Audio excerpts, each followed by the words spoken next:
Hay una pregunta que nadie hace en voz alta, pero que mucha gente ya ha sentido en algún momento de la vida: ¿será que tal como soy, tal como me presento al mundo, soy alguien a quien las personas eligen? ¿O alguien a quien simplemente toleran? Es una pregunta que duele solo de pensarla. Y la mayoría de las personas aprende, tarde o temprano, a empujarla a un rincón y seguir adelante como si nunca hubiera existido. Pero hay una mujer cuya vida entera fue construida en torno a esa pregunta, y que un día, vestida de blanco, frente a todos, recibió una respuesta que nadie debería recibir de esa forma. Nació con una condición rara. Creció siendo observada cuando solo quería existir. Aprendió a hacerse pequeña para que los demás se sintieran más cómodos. Y cuando finalmente creyó que había encontrado a alguien que la veía de verdad, que la elegía de verdad, fue exactamente en ese momento cuando todo se derrumbó de una vez, en un pasillo, delante de decenas de personas. Con el sonido de las risas llenando el aire donde debería haber emoción. Lo que ocurrió en ese altar fue cruel. Pero lo que vino antes, y lo que vino después, es lo que hace que esta historia sea imposible de olvidar. Hay un momento en las bodas que todo el mundo conoce, ese silencio que cae cuando la novia entra por el pasillo. Normalmente es un silencio hermoso, lleno de emoción contenida, de ojos húmedos y sonrisas involuntarias. Pero el silencio que se apoderó de aquel salón no tenía nada de hermoso. Era pesado, incómodo, del tipo que hace que una persona sienta que está siendo observada de una forma que nunca pidió.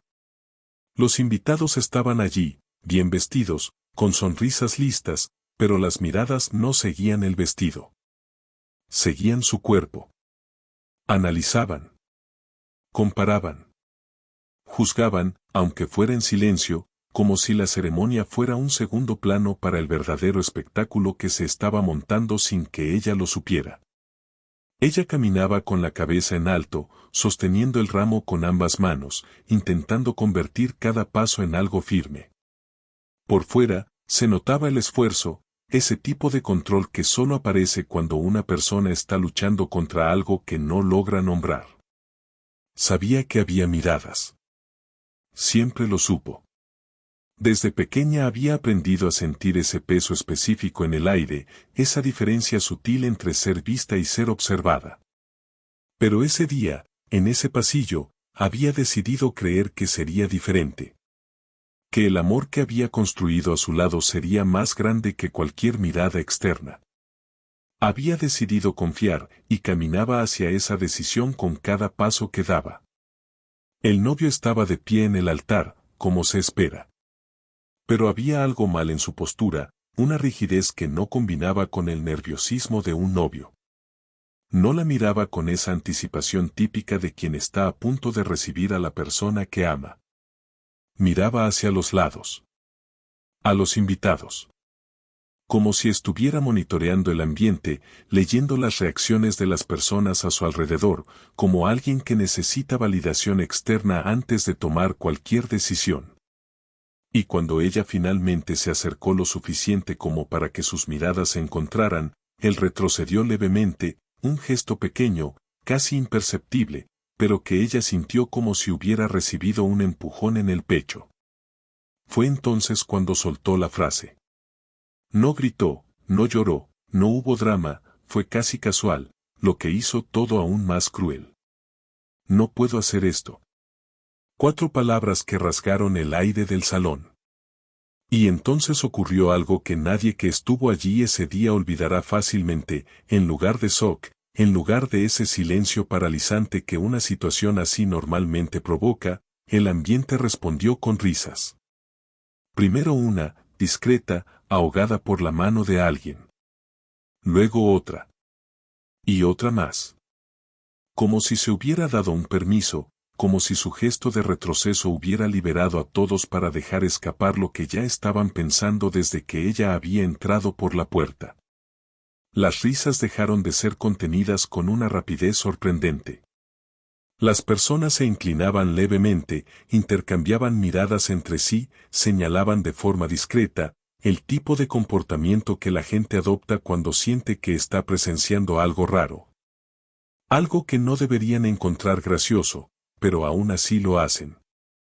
Una invitada incluso llegó a cubrirse el rostro con las manos en un gesto que pretendía parecer indignación, pero sus ojos no se desviaron ni por un segundo. La curiosidad había vencido a la empatía allí dentro, sin lucha. Y ella estaba en el centro de todo eso, inmóvil, con el ramo aún en la mano, intentando procesar en tiempo real lo que estaba ocurriendo a su alrededor. Intentó decir su nombre. La voz salió baja, incompleta, como si el propio cuerpo hubiera decidido que no era el momento. Y el ambiente ya había decidido antes que ella, no había espacio allí para que se defendiera, para que explicara, para que existiera como alguien con sentimientos reales y complejos.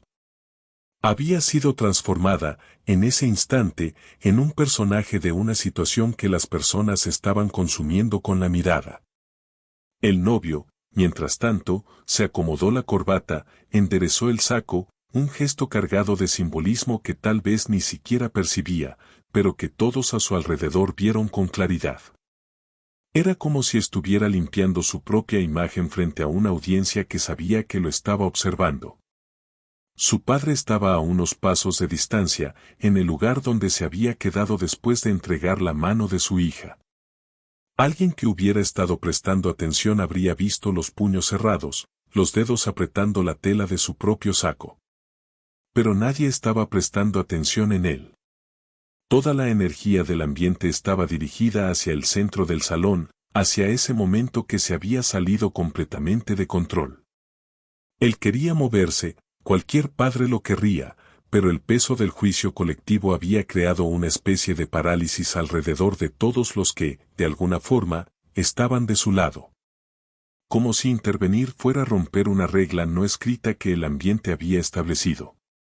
Y ella seguía allí, de pie, sola en el centro de todo, sin que nadie necesitara gritar o señalar para que el mensaje llegara con toda su fuerza.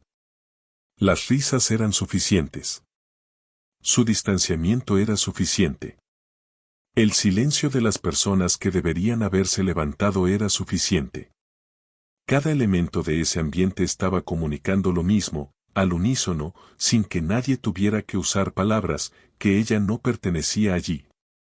Que aquello era, de alguna forma, esperado. Que la sorpresa no era el rechazo, la sorpresa, para ellos, habría sido que hubiera funcionado. Comenzó a moverse.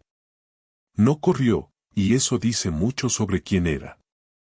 Mantuvo la cabeza en alto, los pasos controlados, como alguien que había decidido que no le daría a nadie la satisfacción de verla derrumbarse allí, en ese pasillo, bajo esas miradas. Cada paso hacia la salida parecía más pesado que el anterior, no por el cansancio físico, sino por el peso de todo lo que llevaba consigo, la humillación, la traición. El sonido de las risas que aún resonaban en el aire como si el salón las estuviera reteniendo dentro de sus paredes. Afuera, el ruido se volvía un poco más distante con cada paso, pero no desaparecía. Ese tipo de cosas no se esfuman solo porque se cierre una puerta. Ella lo llevaba en el cuerpo, en la respiración, en la forma en que sus hombros estaban tensos incluso sin que lo notara. El vestido, que había sido elegido con tanto cuidado, que había representado algo tan grande cuando se lo puso por primera vez, ahora parecía solo una capa más de todo lo que había salido mal ese día. Y cuanto más se alejaba del salón, más el silencio a su alrededor se volvía diferente, ya no el silencio de quien observa, sino el silencio de quien ha quedado completamente sola. Lo que aún no sabía, lo que nadie dentro sabía, era que ese momento había sido grabado. Alguien lo había filmado. Y en un mundo donde las cámaras están en todas partes y compartir es más fácil que respirar, lo que había sucedido en ese salón estaba a punto de salir de allí y alcanzar a una audiencia que ella nunca pidió. Nunca imaginó y nunca habría elegido. Lo que había sido una humillación privada estaba convirtiéndose en algo mucho mayor, y ella todavía no lo sabía. Pero antes de entender lo que vendría después, es necesario entender lo que vino antes. Porque ese momento en el altar no nació de la nada. Había toda una historia construida debajo de esa escena, una historia de infancia, de silencios aprendidos, de un dolor que no comenzó en ese pasillo. Y cuando esa historia salga a la luz, muchas cosas sobre ese día tendrán aún más sentido. La habitación era el único lugar que todavía parecía seguro. No porque fuera cómodo, sino porque estaba lejos. Lejos del salón, lejos de las miradas, lejos del sonido de aquellas risas que seguían resonando en su cabeza como si hubieran quedado grabadas profundamente. Cerró la puerta detrás de sí con cuidado, casi en silencio, como si hacer ruido fuera a traer de vuelta todo lo que había dejado atrás. El vestido seguía en su cuerpo, blanco y pesado, y la ironía de todo eso era demasiado cruel para ignorarla. Había entrado en esa habitación vestida para una boda que había durado menos que el tiempo que le tomó llegar al altar. El entorno a su alrededor era familiar, pero parecía extraño. Los objetos estaban todos en los mismos lugares, pero todo tenía un peso diferente ahora. Se movió hacia el espejo casi sin darse cuenta, como si los pies fueran primero y la mente decidiera después. Y cuando llegó allí, se quedó quieta por unos segundos, mirando a esa figura de vestido blanco que le devolvía la mirada. Había algo perturbador en esa imagen, no por la apariencia, sino por el contraste entre lo que ese vestido debería representar y lo que estaba sintiendo por dentro. Era como si la ropa y la persona dentro de ella contaran historias completamente distintas. Comenzó a intentar quitarse el vestido con urgencia, dedos buscando cierres, tirando de la tela, como alguien que necesita salir de algo sofocante lo más rápido posible. Pero se detuvo a mitad de camino. Los brazos bajaron lentamente y se quedó allí, con el vestido medio suelto en la espalda, inmóvil. Quitárselo sería admitir que todo había terminado. Sería dar un paso concreto hacia una realidad que aún dolía demasiado para ser enfrentada de frente.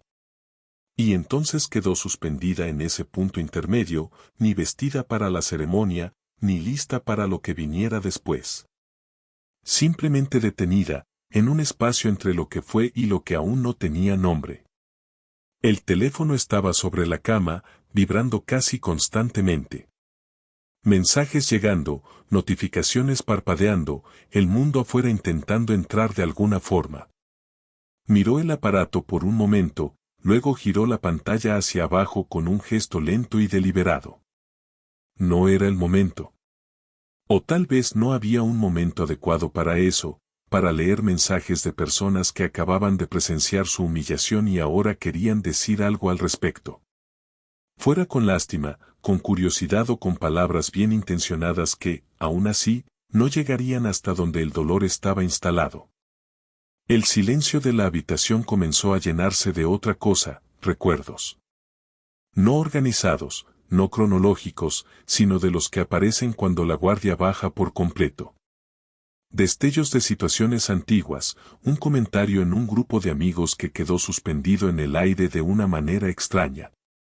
Una mirada prolongada de un desconocido en una fila. Una pregunta hecha con ese tono de quien intenta entender algo que considera fuera de lo común. Situaciones que había aprendido a archivar, a minimizar, a convertir en algo más pequeño de lo que eran. Pero en esa habitación, en ese momento, volvían todas de golpe y el archivo ya no se cerraba. Había un recuerdo específico que insistía en aparecer, un episodio de la adolescencia, en una situación social que había terminado mal, con ese mismo sabor de ser el centro de atención por la razón equivocada. Había aprendido temprano que existen dos tipos de atención, la que acoge y la que expone. Y que el segundo tipo aparecía en su vida con una frecuencia que nunca había pedido.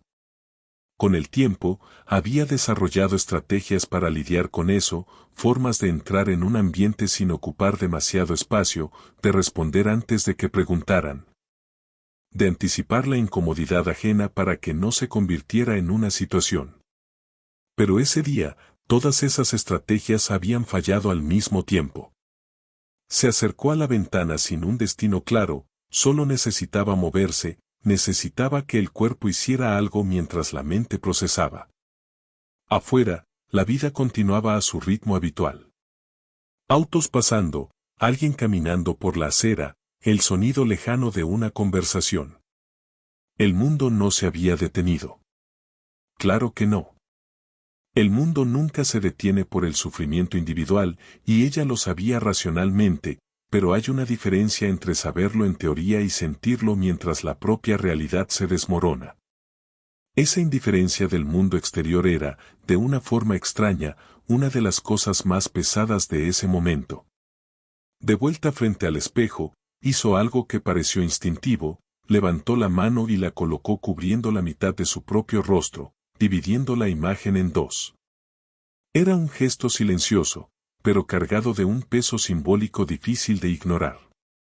Como si estuviera preguntando, sin palabras, cuál de las dos mitades tendría derecho a existir sin ser juzgada. ¿Cuál de las dos mitades sería aceptada si apareciera sola? Era el tipo de pensamiento que no debería existir en ninguna persona, pero que surge cuando años de exposición a la mirada crítica de los demás se van acumulando en capas, silenciosamente, hasta que un día estallan en momentos como ese. En algún momento, dijo en voz baja, casi un susurro, casi para sí misma, nadie me va a elegir nunca. Y lo que hacía eso aún más pesado que una frase común de desesperación era el tono con el que fue dicho. No había llanto en esas palabras. No había rabia. Era una afirmación.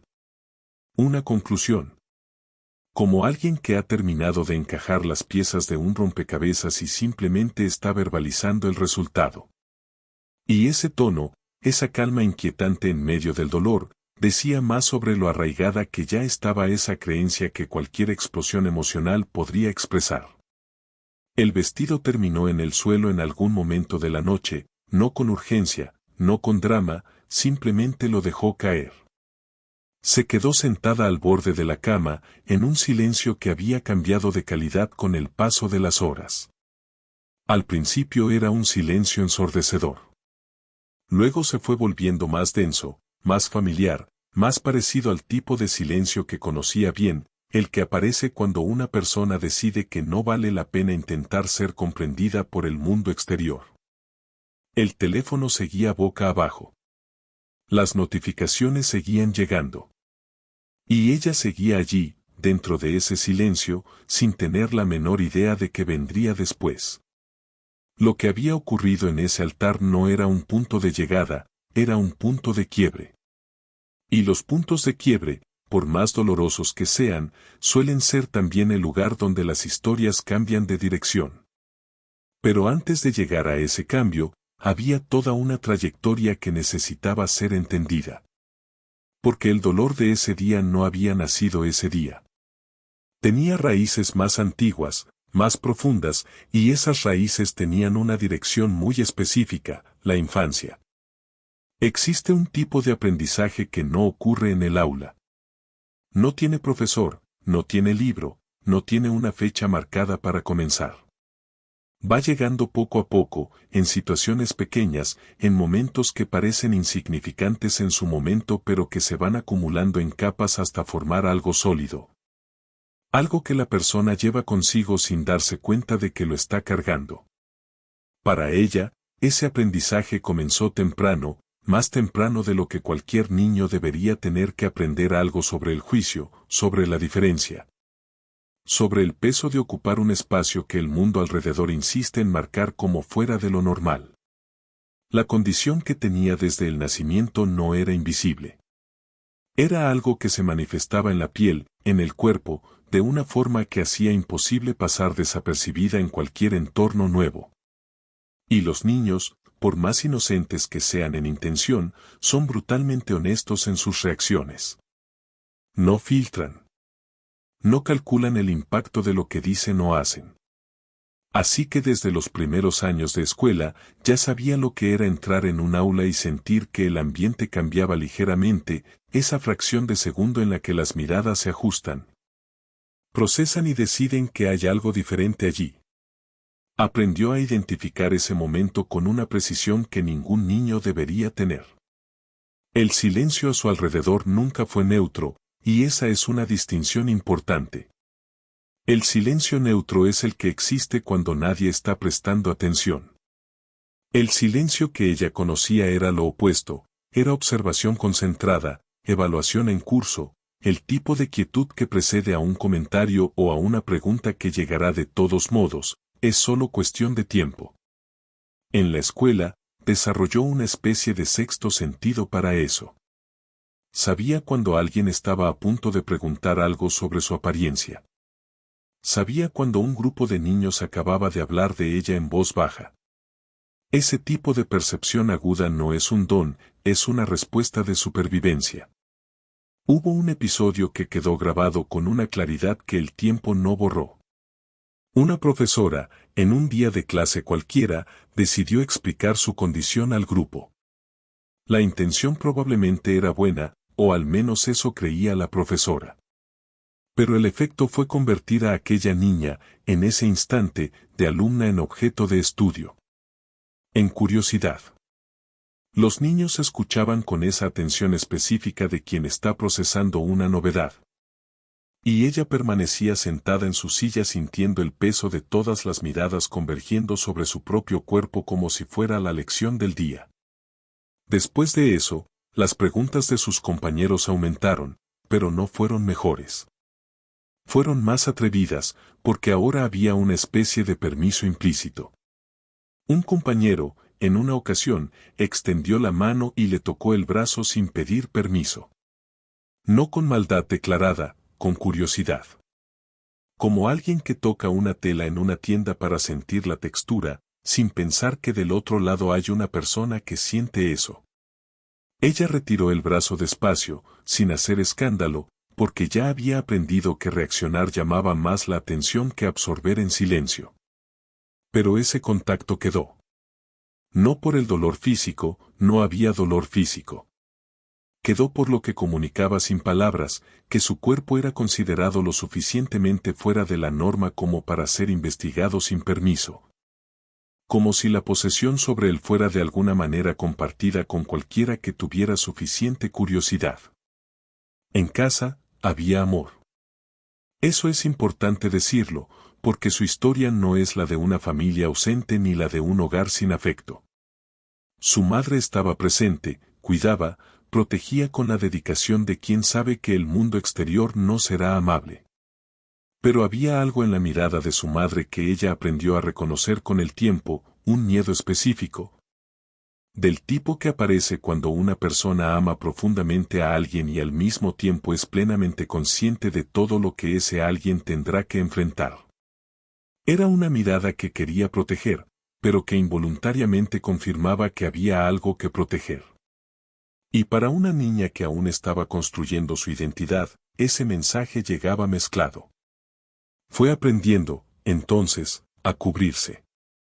No porque alguien se lo ordenara directamente, sino porque el mundo le fue enseñando, a través de 1000 pequeñas situaciones, que cubrirse era más fácil que exponerse. Menos miradas. Menos preguntas. Menos ese momento de ajuste que los demás necesitaban hacer al verla por primera vez. Cubrirse era una forma de controlar el entorno antes de que el entorno la controlara a ella. Y funcionaba, hasta cierto punto, pero el precio era que ocupaba cada vez menos espacio, se iba quedando cada vez más dentro de una versión reducida de sí misma, construida no por elección, sino por defensa. Llegó la adolescencia y trajo nuevos escenarios, pero el patrón era el mismo. Fiestas en las que se quedaba cerca de la pared. Grupos en los que hablaba menos de lo que pensaba. Relaciones que nunca llegaban a empezar de verdad porque ella se anticipaba al rechazo de una manera que terminaba creando distancia antes de que alguien pudiera acercarse lo suficiente como para hacer daño. Era una armadura construida ladrillo a ladrillo, a lo largo de los años, y no siempre se daba cuenta de que la llevaba puesta, ya era parte de ella, tan integrada que parecía piel. Lo que esa infancia creó en ella no fue solo inseguridad, fue todo un sistema de interpretación del mundo. Un filtro que procesaba cada mirada, cada pausa en una conversación, cada cambio sutil en el comportamiento de alguien a su alrededor y traducía todo eso al lenguaje del juicio. Porque eso era lo que la experiencia le había enseñado repetidamente, que cuando las personas la miraban de forma diferente, generalmente no era para bien.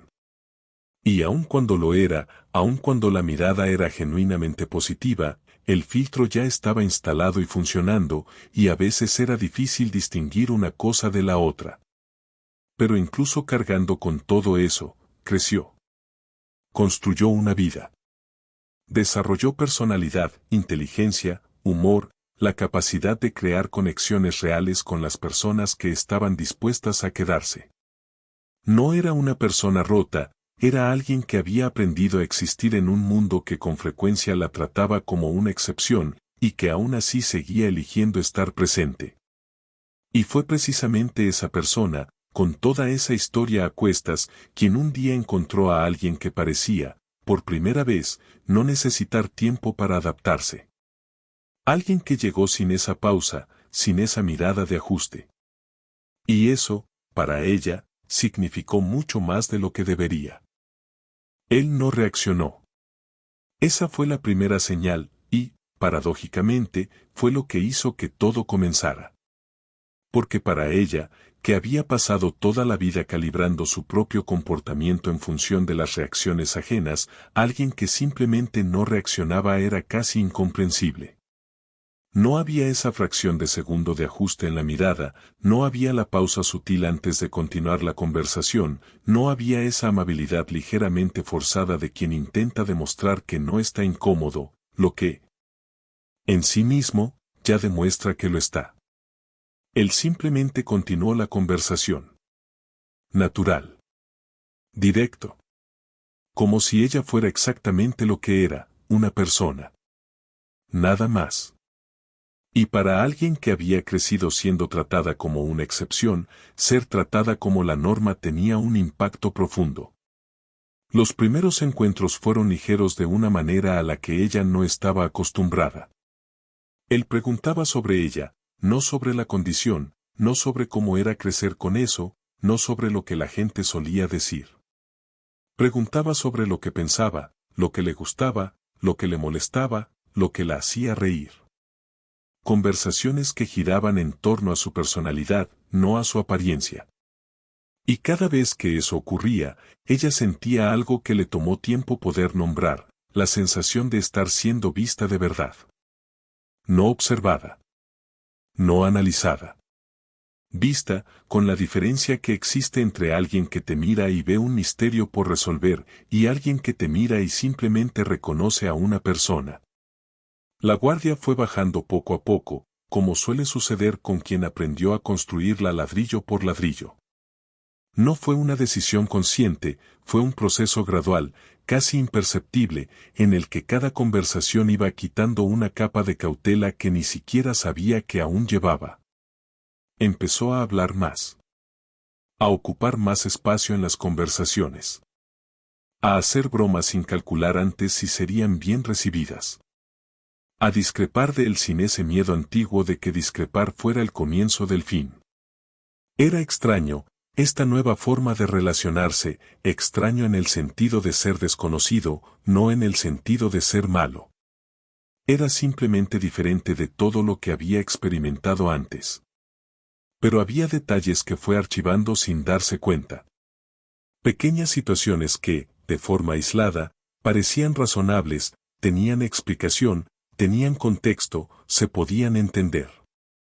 En un evento con los amigos de él había sugerido, de manera casual, que tal vez sería mejor no ir juntos, no por nada específico, solo porque sería una ocasión más movida y ella probablemente no se sentiría cómoda. Tenía sentido, en la superficie. Él estaba siendo considerado. Al menos así parecía, y ella había elegido esa interpretación. Pero hubo otras ocasiones similares, con excusas distintas, todas demasiado suaves como para ser cuestionadas con firmeza. Había algo específico en esas situaciones que ella no lograba articular completamente en ese momento, pero que su cuerpo registraba de una forma u otra, él siempre tenía una razón para no presentarla en ciertos entornos. Compañeros de trabajo. Amigos más antiguos. Situaciones más formales. Las excusas variaban, mucho movimiento, no era el momento adecuado, pronto habría una mejor ocasión. Y ella aceptaba, porque cada excusa aislada parecía razonable. Es solo cuando se juntan todas cuando aparece el patrón. Y los patrones son mucho más difíciles de ignorar que los episodios aislados, pero ella aún no había unido todos los puntos. La propuesta de matrimonio llegó en un momento que parecía genuino. Él lo había planeado, lo había hecho con cuidado, había dicho las palabras correctas.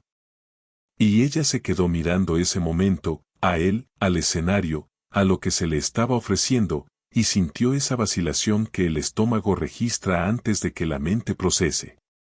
Un segundo. Tal vez dos. Una señal pequeña, casi imperceptible, que venía de algún lugar interno que ya había reunido información que la parte consciente aún intentaba organizar. Pero entonces lo miró la expresión en su rostro, y eligió creer. Porque perder eso parecía mucho más aterrador que investigar esa duda. Y esa es una elección que mucha gente conoce, no necesariamente en esta situación específica, sino en esa lógica. La lógica de que lo que se tiene, aunque sea imperfecto, aunque tenga esas aristas que incomodan pero que se pueden esquivar, es mejor que el vacío que vendría en su lugar. Es una matemática emocional que tiene sentido a corto plazo y que cobra un precio alto a largo plazo. Ella dijo que sí. Empezaron a planear. Y durante un tiempo, la planificación fue lo suficientemente buena como para mantener los archivos cerrados, había tanto que hacer, tanto que decidir, tanto que construir, que pensar en las aristas siempre quedaba para después. Pero el compromiso también trajo nuevas situaciones. Y las nuevas situaciones trajeron nuevos patrones que observar. La forma en que él reaccionaba cuando ella aparecía en fotos. La forma en que cambiaba sutilmente de tema cuando alguien en el grupo hacía un comentario sobre apariencia.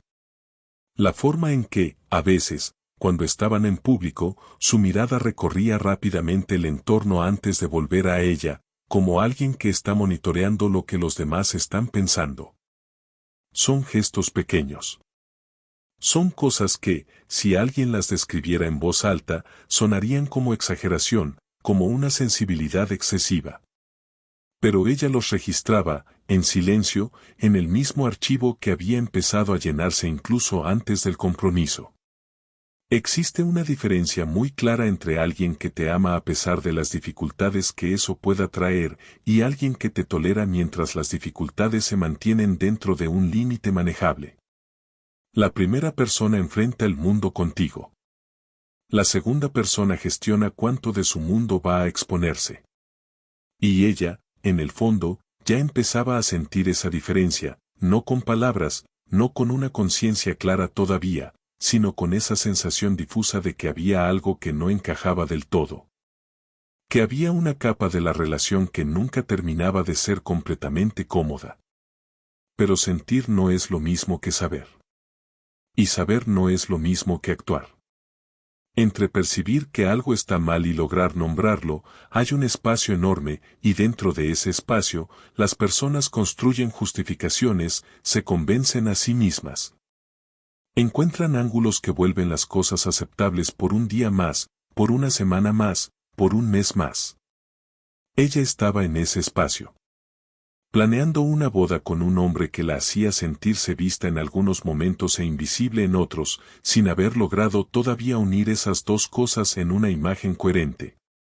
Esa imagen llegaría. Pero antes de eso, las señales tendrían que volverse demasiado grandes como para seguir siendo archivadas. Hay una frase que parece cuidado pero no lo es. Llega envuelta en preocupación, con voz suave, con ese tono de quien está pensando en el bien del otro. No necesitas llamar tanto la atención. Así lo dijo él, en una tarde cualquiera, antes de salir juntos a un evento. Ella estaba arreglada, había elegido una ropa que le gustaba, Se sentía bien, una de esas raras ocasiones en que el espejo no había sido un enemigo. Y entonces llegó la frase. Corta. Casual. Dicha como si fuera una observación neutra, como quien le recuerda al otro que lleve un paraguas porque puede llover. Pero el efecto no fue neutro. Nunca lo es. Volvió al cuarto y se cambió de ropa. No porque él lo hubiera pedido directamente, no lo había pedido. Pero el mensaje había llegado con suficiente claridad como para que el cuerpo respondiera antes de que la mente decidiera si estaba de acuerdo o no, y ese es un mecanismo que se instala de forma silenciosa. No necesita una orden explícita, no necesita una discusión, no necesita presión declarada. Basta una frase en el momento adecuado, repetida con suficientes variaciones a lo largo del tiempo, para que la persona empiece a autocensurarse incluso antes de que se haga cualquier comentario. Ella había empezado a hacerlo sin nombrar lo que estaba haciendo. El cambio en su postura vino junto con eso. Empezó a sentarse de formas diferentes en público, menos expansiva, más recogida. Dejó de gesticular mucho cuando contaba historias, porque en algún momento que no podía precisar había notado que llamar la atención sobre su propio cuerpo generaba una incomodidad que prefería evitar. Dejó de usar ciertos colores. Empezó a llegar a los eventos un poco más tarde, cuando la gente ya estaba distribuida por el espacio y la entrada no llamaba tanto la atención. Son ajustes pequeños, cada uno por separado.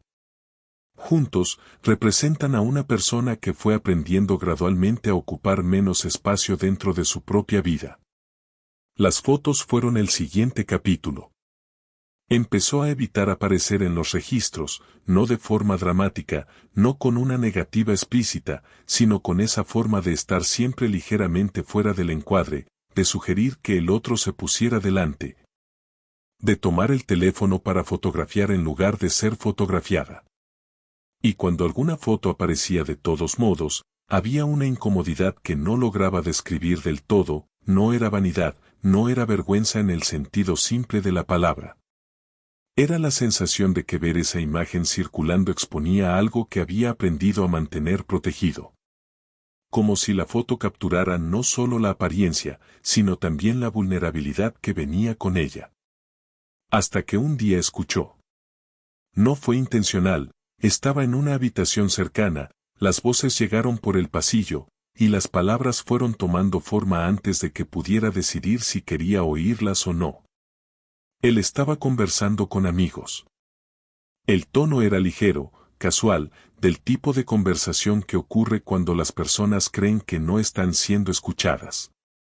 Y en medio de esa conversación, cuando el tema llegó a ella, lo que apareció en su voz no fue orgullo. No fue ese calor específico de quien habla de alguien a quien ama.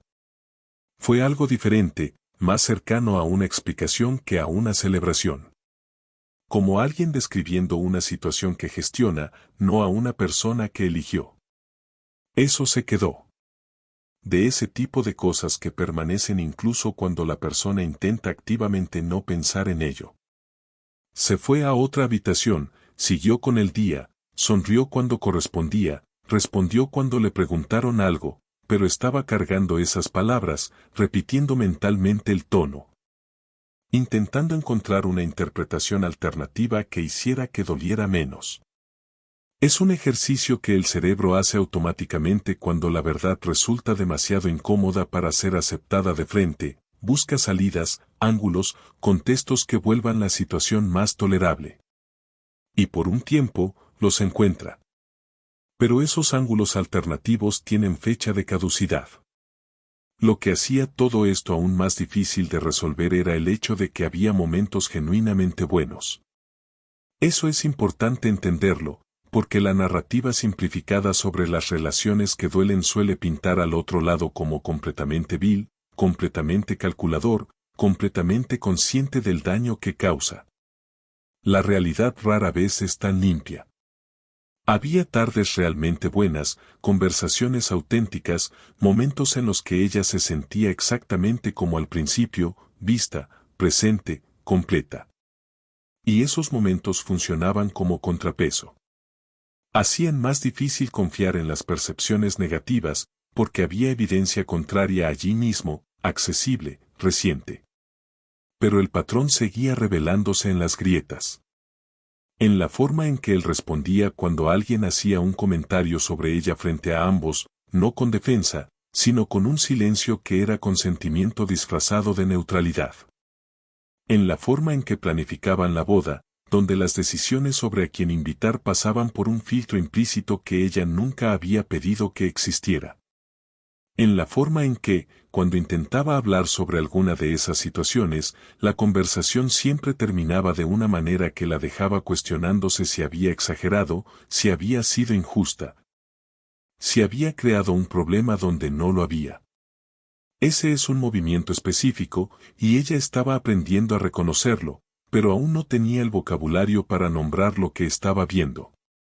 Llegó un momento en que hizo el cálculo.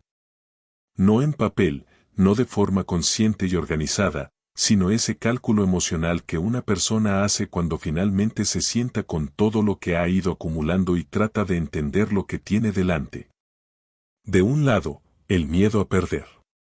La estabilidad. La sensación de no estar sola. La creencia de que eso era lo mejor que tenía disponible, dadas todas sus experiencias. Del otro lado, el cansancio. El peso de ajustarse constantemente.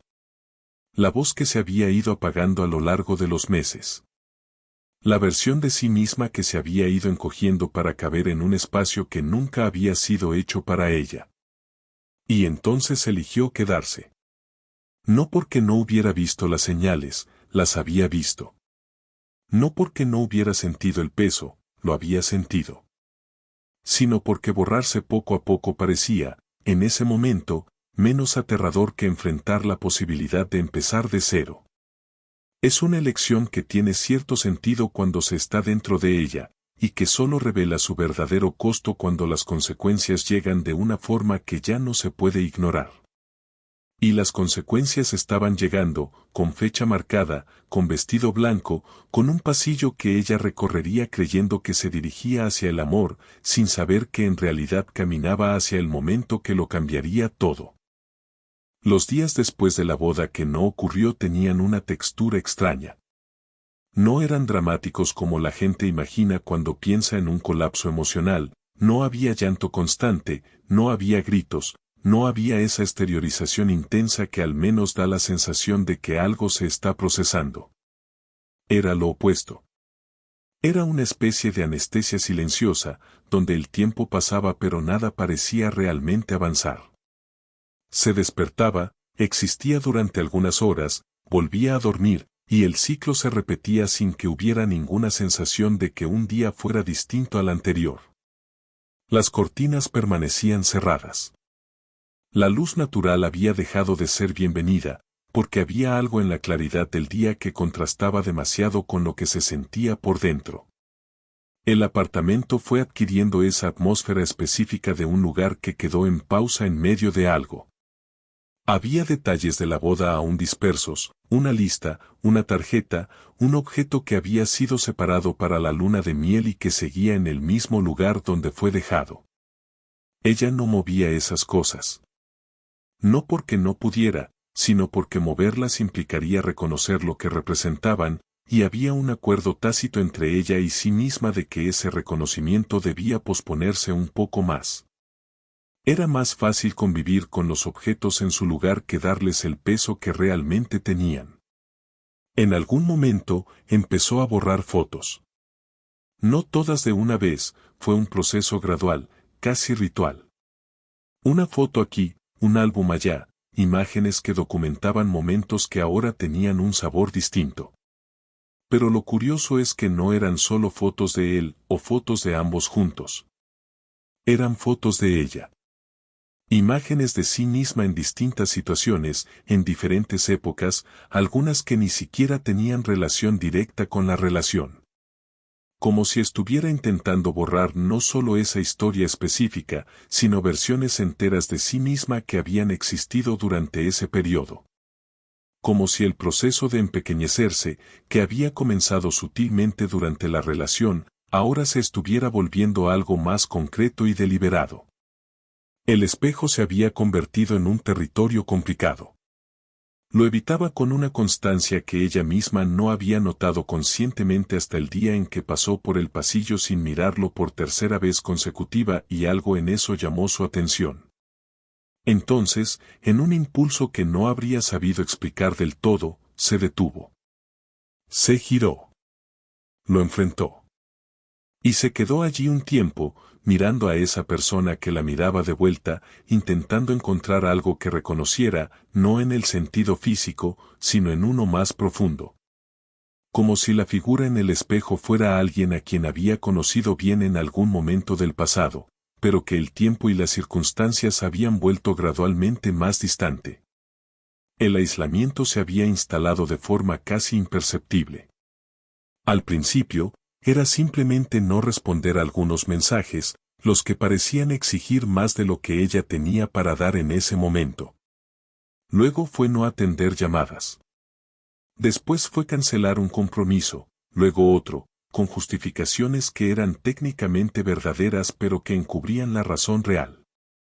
Y la razón real era que estar en contacto con el mundo significaba estar en contacto con personas que habían estado allí, que habían visto, que tendrían algo que decir, fuera con lástima. Con cuidado o con esa curiosidad velada que ella había aprendido a identificar con precisión quirúrgica a lo largo de su vida. Ninguna de esas opciones parecía soportable. El silencio del apartamento había dejado de ser incómodo y se había vuelto familiar, y eso es una señal importante, porque hay una diferencia entre el silencio que incomoda y el silencio que una persona empieza a preferir. El segundo tipo es más preocupante, porque indica que el retiro del mundo se está convirtiendo en un estado por defecto, no en una pausa temporal. Ella había llegado a ese segundo tipo.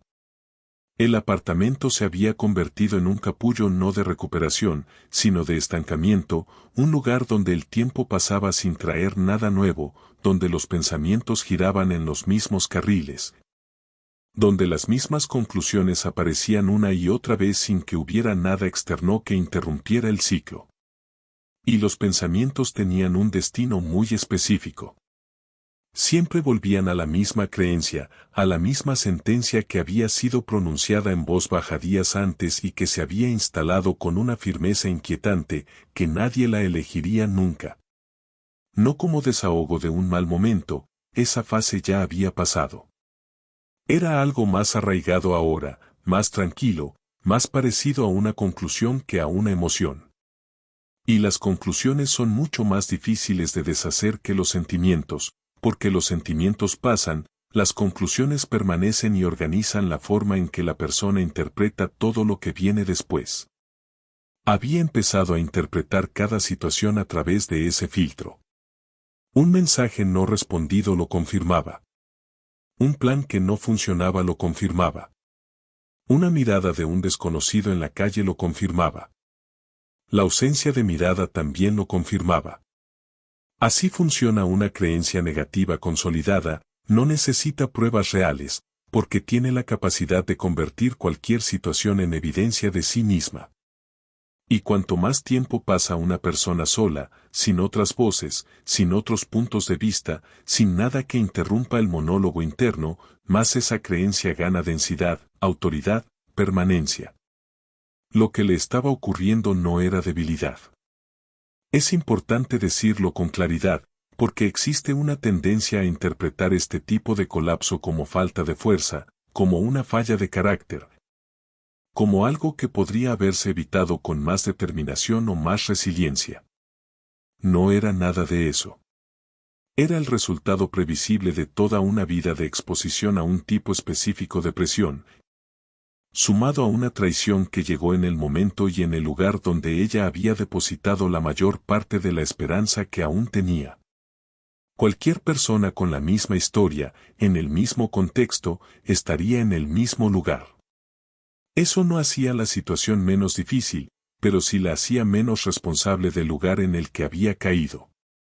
El fondo del pozo tiene una característica peculiar: la persona que está allí, la mayoría de las veces, no sabe que ha llegado al fondo.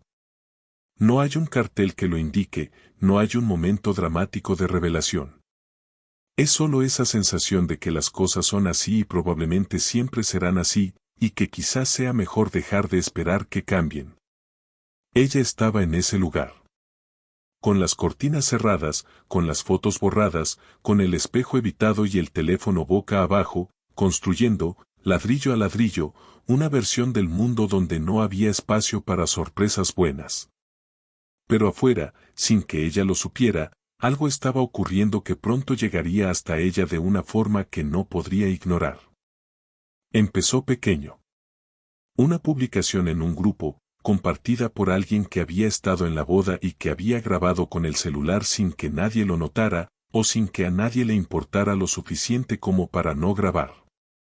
El video era corto, pero capturaba todo con una crueldad accidental que solo la cámara tiene, ella caminando por el pasillo, las miradas de los invitados, su retroceso, la frase, y luego las risas. Menos de 2 minutos.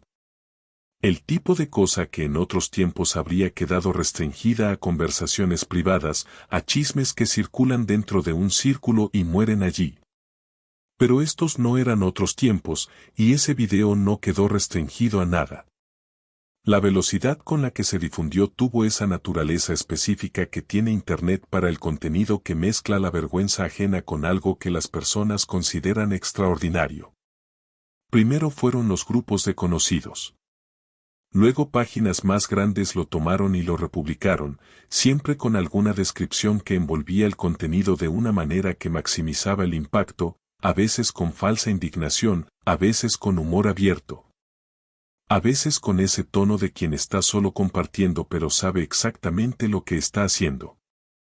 En cuestión de horas, lo que había ocurrido en un salón cerrado estaba siendo visto por personas que no sabían su nombre, no conocían su historia, no tenían ningún contexto más allá de esos 2 minutos de video. Y estaban formando opiniones con la seguridad de quien cree tener toda la información. Ella lo descubrió cuando su sobrina le envió un mensaje. No con maldad, sino con ese pánico afectuoso de quien quiere avisar antes de que la persona lo descubra por sí misma de una forma peor. El mensaje decía poco, pero el enlace lo decía todo. Se quedó mirando la notificación durante unos segundos antes de abrirla. Había una parte de ella que sabía lo que encontraría, que había aprendido a lo largo de los años a reconocer el peso específico de ciertos momentos antes de que se revelaran por completo. Aún así, abrió. Y ahí estaba, ella misma, en video, siendo consumida por una audiencia que no había sido invitada a ese día pero que había llegado de todas formas. Los comentarios eran el tipo de cosas que la mayoría de las personas tiene la prudencia de no leer, pero que ejercen una atracción casi física cuando se trata de uno mismo. Ella leyó. Leyó todo, o al menos todo lo que aparecía antes de tener que seguir desplazándose, y había mucho por desplazar. Los negativos eran creativos en su crueldad, del modo en que suelen ser los comentarios anónimos cuando las personas sienten que no habrá consecuencias. Bromas sobre su apariencia. Especulaciones sobre por qué él había retrocedido. Teorías construidas a partir de 2 minutos de video con la certeza de quien cree haber estado allí durante años. Y en medio de todo eso, comentarios de apoyo, genuinos, algunos incluso conmovedores, pero que llegaban ahogados por el volumen del otro lado, como quien intenta hablar en un ambiente demasiado ruidoso. Había algo particularmente cruel en ese momento que iba más allá del contenido de los comentarios en sí. Era el hecho de que esa humillación, que ella había vivido de forma tan íntima, tan visceral, tan personal, había sido transformada en entretenimiento. En contenido. En algo que la gente consumía durante la pausa del almuerzo, mientras esperaba el autobús, antes de dormir. Su dolor se había convertido en pasatiempo para desconocidos, y no había nada que pudiera hacer para deshacerlo. El video estaba allí, circulando, y cada vez que alguien lo compartía, la humillación se multiplicaba a una escala que no guardaba relación con lo que había ocurrido en aquel salón. Siguió leyendo aunque sabía que no debía. Es un comportamiento que parece irracional desde fuera, pero que tiene una lógica interna muy específica, cuando la creencia central es que el mundo te rechaza. Encontrar confirmación de esa creencia tiene un efecto casi anestésico. No es placer, es familiaridad. Es la sensación inquietante de que, al menos, eso es conocido, predecible, coherente con lo que ya creía sobre sí misma y sobre cómo sería tratada. Los comentarios crueles dolían, pero también confirmaban. Y la confirmación, incluso dolorosa, es más fácil de procesar que la incertidumbre. Pero entonces apareció un mensaje diferente. No en los comentarios públicos, en un mensaje directo, de un perfil que no reconocía. No era largo. No tenía ese tono de lástima que ella había aprendido a identificar y que la hacía cerrar cualquier conversación antes de empezar. Era directo, específico, y utilizaba una palabra que no esperaba encontrar allí, reconocimiento. No, qué pena lo que te pasó. No merecías algo mejor. Era algo más cercano a exactamente lo que estaba sintiendo en ese pasillo, dicho por alguien que, por la forma en que escribía, parecía realmente saberlo. Cerró el mensaje. Pero volvió. Lo releyó. Hay mensajes que uno cierra no porque no quiera, sino porque no está preparado. Y ella no lo estaba, pero había algo en esas palabras que rompía el patrón de todo lo que había llegado hasta ella en esos días. No era lástima. No era curiosidad disfrazada de cuidado. Era otra cosa, algo que intentaba identificar sin lograr nombrarlo por completo, como una frecuencia distinta en medio de un ruido constante. No respondió todavía. Pero no lo borró. Mientras tanto, el video seguía circulando y adquiriendo nuevos contextos con cada compartición. Páginas con audiencias mayores tomaron el contenido y lo reempaquetaron con narrativas diferentes, algunas la colocaban como víctima, otras como curiosidad.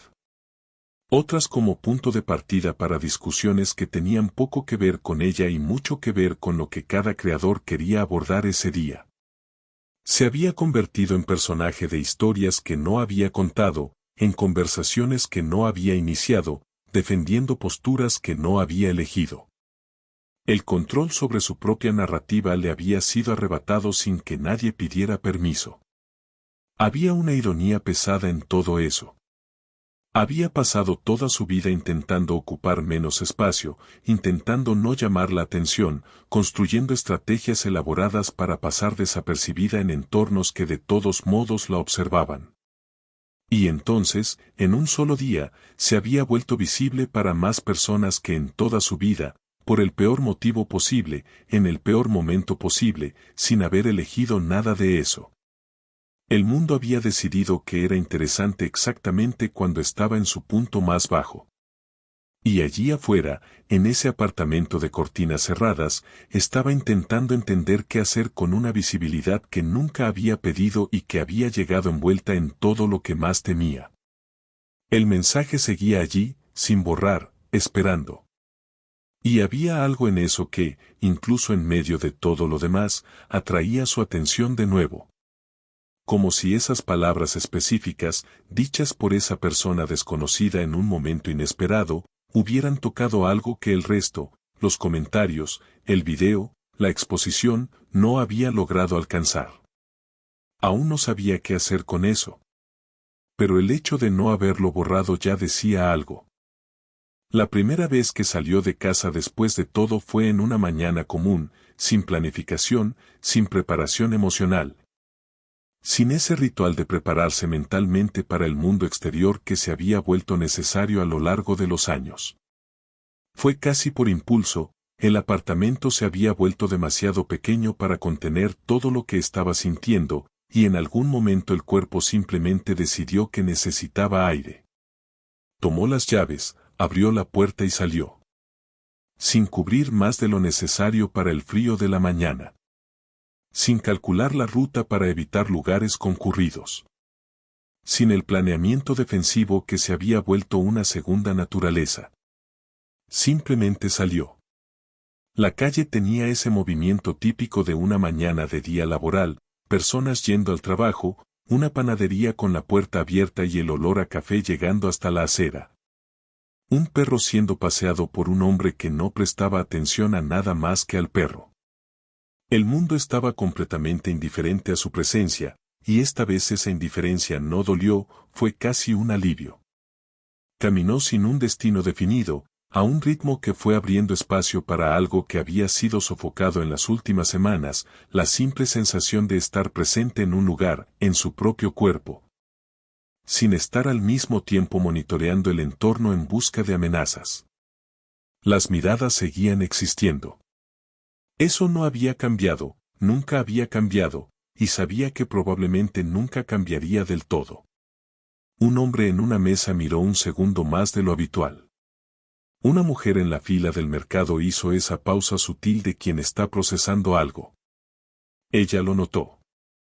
Siempre lo notaba, siempre lo notaría. Pero lo diferente de esa mañana fue lo que ocurrió después de notarlo, siguió caminando. No reajustó su postura. No buscó una salida mental. No empezó a construir la narrativa de que había hecho algo mal al estar allí. Simplemente siguió.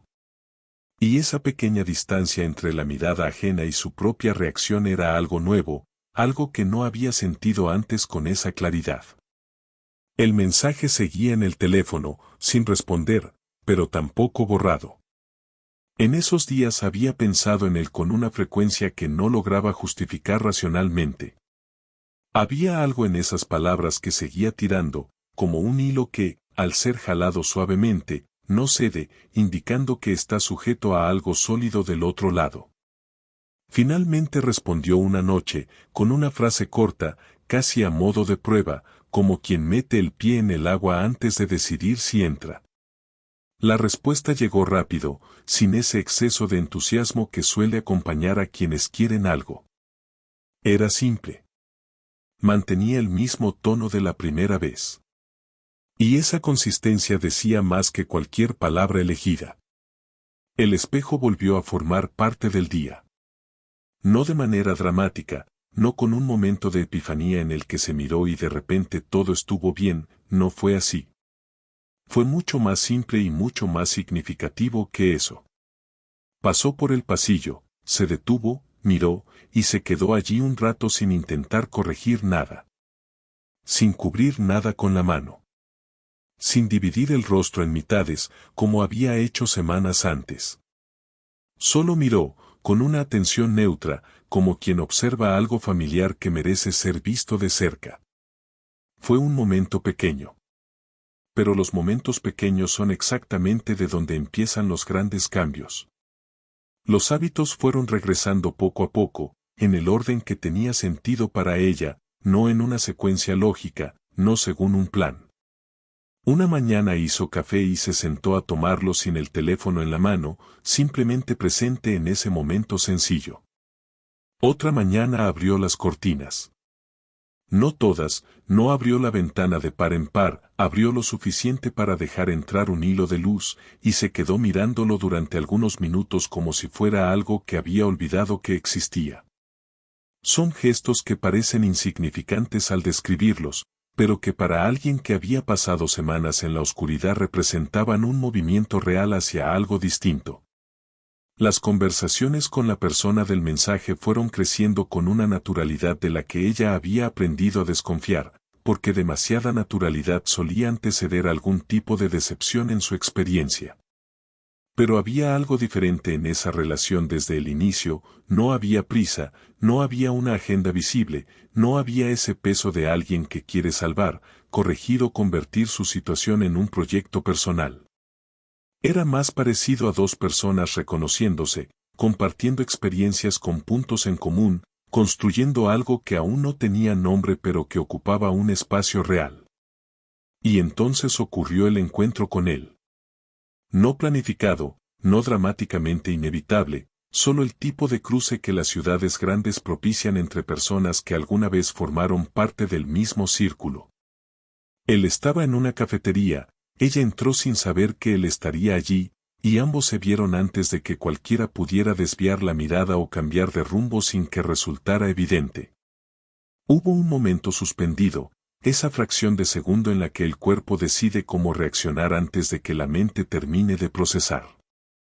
Y entonces ella cruzó el espacio, llegó hasta donde él estaba, y se quedó de pie frente a él con una calma que ni ella misma esperaba encontrar en sí. Él habló primero. Intentó construir alguna explicación, algún contexto que hiciera lo que había hecho más aceptable, más comprensible. El tipo de narrativa que las personas construyen para sí mismas cuando necesitan cargar con algo que saben que no tiene justificación suficiente. Ella escuchó. No interrumpió, no aceleró, no mostró la urgencia de quien espera una oportunidad para estallar. Solo escuchó, con esa calma que había llegado de algún lugar que aún estaba descubriendo dentro de sí. Y cuando él terminó, ella respondió con pocas palabras, dichas en un tono que no tenía rabia, no tenía amargura, no tenía el peso de todo lo que había cargado en las últimas semanas. No me rechazaste. Solo mostraste quién eres. Dijo eso, se dio la vuelta y se fue. Sin drama, sin esperar reacción, sin darle al momento más espacio del que merecía. Y mientras caminaba de regreso hacia la puerta, había algo distinto en la forma en que sus pies tocaban el suelo, no la ligereza forzada de quien finge estar bien, sino la firmeza específica de quien está descubriendo. Paso a paso, que aún puede moverse. Que aún tiene dirección. Que la historia no había terminado en aquel pasillo. Que había algo ocurriendo, lentamente, que aún no tenía un nombre completo, pero que, innegablemente, estaba comenzando. Ella no se despertó un día diferente. No hubo un momento mágico en el que todo se resolviera, en el que el dolor desapareciera y el mundo empezara a tener sentido. La vida real no funciona así, y su historia tampoco. Lo que ocurrió fue algo más silencioso y más significativo que cualquier giro dramático. Poco a poco, dejó de intentar encajar en espacios que nunca fueron hechos para ella. Dejó de reducir su propia voz para que otros se sintieran cómodos. Dejó de interpretar el rechazo como una verdad sobre quién era, y empezó a entenderlo como información sobre quiénes eran los demás. Y eso plantea una pregunta que vale la pena hacerse con honestidad. ¿Cuántas veces te has hecho más pequeño para no incomodar? ¿Cuántas veces ignoraste una señal clara porque perder parecía peor que continuar? ¿Cuántas versiones de ti fueron siendo silenciadas, poco a poco, por entornos y personas que nunca merecieron el espacio que les diste? Su historia es extrema, pero el mecanismo detrás de ella es más familiar de lo que parece. Porque la mayoría de las personas conoce, en alguna medida, el peso de existir en un mundo que a menudo juzga antes de conocer. Si esta historia tocó algo dentro de ti, vale la pena guardarlo. No como un peso, sino como una dirección. Porque lo que ella descubrió, después del altar, después de las risas, después del video y de los comentarios y del fondo del pozo, es que el rechazo más doloroso no fue el de él. Fue el que ella se había aplicado a sí misma, día tras día, durante años, creyendo que se estaba protegiendo. Y deshacer eso tomó tiempo. Pero comenzó con un paso pequeño, en una mañana cualquiera, con la puerta abierta y el mundo allá afuera, imperfecto, lleno de miradas, pero disponible para quien decide atravesarlo tal como es. Si esta historia te conmovió, es porque en algún nivel ya sentiste el peso de ser juzgado sin ser comprendido. Pero hay una historia aún más dura esperándote aquí en el canal. Un pueblo entero observó mientras la dignidad de alguien era destruida en público y nadie tuvo el valor de intervenir. No fue solo rechazo. Fue alguien siendo destruido frente a todos, mientras el silencio alrededor aprobaba cada segundo. Lo que ocurre después te dejará aún más incómodo. Haz clic en el siguiente video, y si aún no te has suscrito al canal, hazlo ahora y activa la campanita. Porque este es el tipo de historia que no vas a querer perderte.